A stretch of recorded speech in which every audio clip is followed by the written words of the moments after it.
एकछिन है अलि फिल आएन भन्दा म रिजेक्ट गरिहाल्छु नि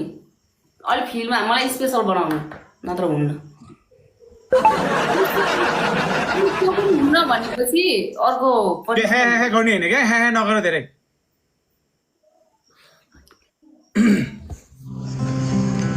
ओके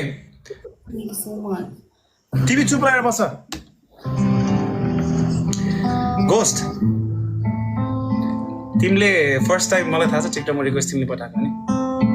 अनि ठ्याक्क पठाएँ नि मैले होइन अनि पठाउने बित्तिकै तिमीले मलाई भाइ भनेर भन्थ्यो नि त अनि अनि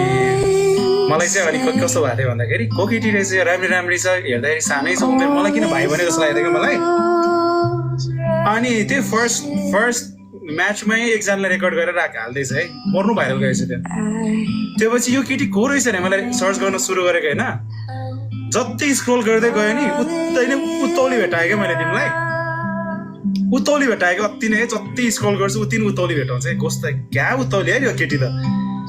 अनि त्यो पछि तिम्रो लाइफको स्टोरिजहरू हेर्दै गयो मैले होइन लाइफको स्टोरिजहरू हेर्दै गयो होइन अनि त्यो पछि झन् हुन्छ नि अलिकति क्लोज फिल भयो होइन मलाई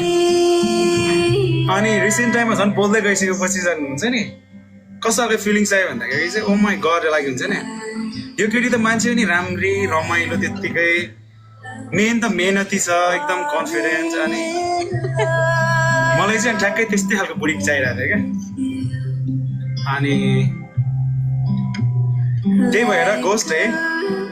यदि तिमी सक्छौ भने होइन प्लिज यो मिस्टर तामाङलाई यो संसारको सबैभन्दा लक्की केटा बनाइदेऊ प्लिज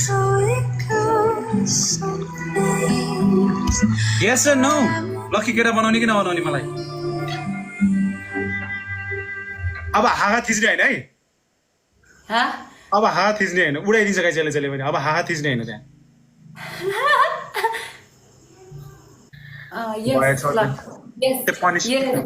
मिस्टर तामाङ यस आजबाट तपाईँ मेरो खेपा म तपाईँ मलाई थाहा छैन गाइज यो म्याच मैले जित्नै पर्छ गाइज नत्र म आफूले गिफ्टिङ गरेँ भने जित्छु भनेको तर मसँग त कोही नै छैन म गरिब छु guys okay let's go guys मेरो धेरै कुरा issue guys please I need to win this match उसको लागि पनिसमेन्ट खतरा छ गाइज मलाई थाहा छ यसको केटाहरू कसरी भगाउनु पर्छ गाइज एकछिन